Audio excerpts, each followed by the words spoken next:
안녕하세요. 파산관진 홍익표 변호사입니다. 이번 시간에는 이제 2015년 10월 13일 52년생 남자 케이스입니다. 63세죠. 통상 이제 파산관제인들이 이제 뭐 지방별로 좀 차이는 있습니다만 서울은 이제 한 20에서 25건, 뭐 많으면 30건 정도가 이제 한 달에 배정이 되는데 그 케이스 중에 이제 한 30% 정도는 그야말로 진짜 뭐 조사가 무의미할 정도로 아무것도 없는 분들이 이제 한 30% 정도 됩니다.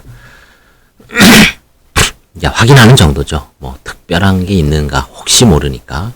그래서 확인하는 정도고 채무자를 주변에서 이제 쭉 보고 넘어가고요. 그 다음에 이제 30% 정도는 뭔가 문제는 있죠. 뭐 불허가 사유가 있거나 재량면책 사유죠. 대부분. 뭐 부인권 행사를 하기도 좀 애매한 사건. 그런 게 이제 한 30% 정도 되고요. 뭐 그런 것도 결국은 대부분 면책이 됩니다. 그 다음에 이제 한 30% 정도는 뭔가 현실적으로 환가를 하거나 소송을 하거나 뭔가 문제가 좀 심각한 사안이죠. 그런 경우에 이제 관제인이 적극 개입을 해서 이제 적극 조사를 하고 속행도 하고 채권자 이의도 많고 그렇게 됩니다. 이 사건을 한번 보겠습니다. 만 63세죠.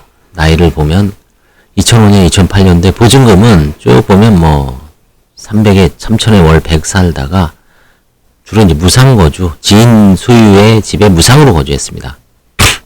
이런 건 이제 오랫동안 사업 실패한 분들이 이제 떠돌아다니면서 이런 게 많이 보이죠. 82년부터 2002년까지는 이분 20년간 공무원이었습니다. 4급 서기관으로 퇴직했죠. 4급 서기관이면 뭐 나름대로 잘 올라간 거죠. 5급 사무관에서 4급 서기관으로. 2004년, 2005년인데 이제 경기도에 있는 어떤 산업의 직원이었고요.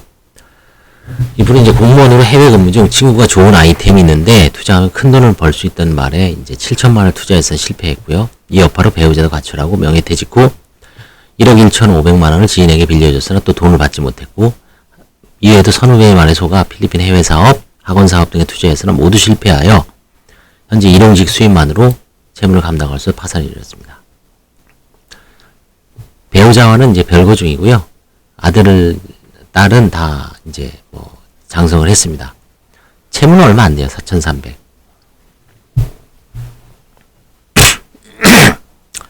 근데 이제 배우자가 아파트가 하나 있어요. 97년 11월 13일. 혼인 중 형성한 공동재산이죠. 이거 아마 이분은 면책 불허가 됐을 거예요. 왜냐하면 한번 볼게요. 배우자 및 자녀들에 대한 재산 내역. 채무자는 배우자 및 자녀들이 가출하여 관계가 소원하여 관련서를 제출할 수 없다고 진술했죠. 관제인이 제출된 배우자의 중무 초분상의 부동산 등기 발급받아 확인한 결과 배우자가 2006년경 경기도에 아파트를 취득한 후 2009년 매도했습니다. 또 채무자가 공무원으로 재직하던 시기 97년 11월 13일 배우자 명의로 또 아파트를 취득하였다가 채무자가 공직 퇴임 5년 전이므로 이건 혼인 중 형성한 재산은 추정되죠. 현재 시세가 이게 5억 8천에서 6억 정도 되죠. 배우자가 이거 아파트 사고 이거 두 채를 취득을 했다가 한 채를 이제 팔은 거죠. 2009년도에. 요건 아직도 보유하고 있습니다. 배우자 소유 부동산에 설정된 근저당 채무는 현재 모두 말소되고 이 말소된 채무는 채무자가 그 대가를 출연하여 말소했을 가능성도 있죠.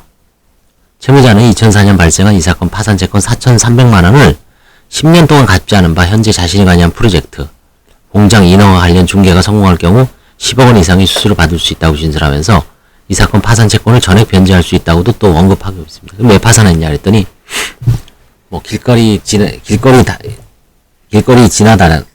지나가다가 어떤 파산에 관한 찌라시를 봤다는 거예요.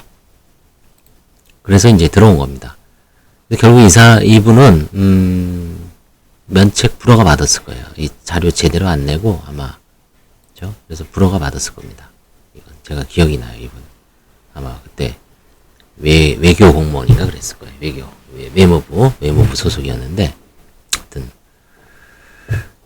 조금 뭐 위장이혼 겸 위장이혼은 아니고 아직 별거 중이잖아요. 그렇죠? 아직까지 혼인 중 형성한 재산이죠. 자기 거로 봐야죠. 공무원 22년 했는데, 그죠?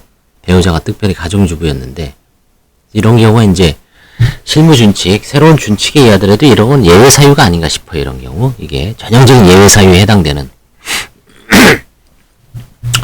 사실상 뭐 옛날에 마구잡이로 환수한 건 아니고요. 그 실무준칙에 따라서 사실상 관제인들이 많이 환가를 했습니다.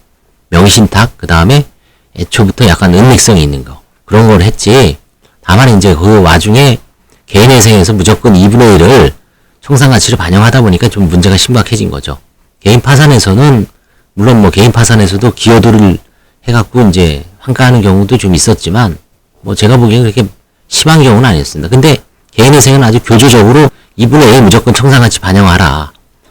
사실 개인회생이나 개인 파산이나 사실 청산적인 측면에서는 채권자들한테 보장을 해줘야 되는데 차이가 없잖아요. 근데 개인회생에서는 이렇게 하고 그러니까 개인 파산에서도 그게 사실 이루어졌죠. 법원의 책임이죠, 사실은. 이 사안은 실무준칙, 새로 바뀐 실무준칙에 의하더라도 이게 약간 좀 명의신탁성 재산이라고 봐서 이런 경우에는 환가를 충분히 할 수 있다라고 보고 이분은 이제 응하지 않아서 파산 면책을 아마 취하하든지 아니면 면책 불허가 받고 이제 끝난 사안으로 제가 명확하게 기억하고 있어요. 감사합니다.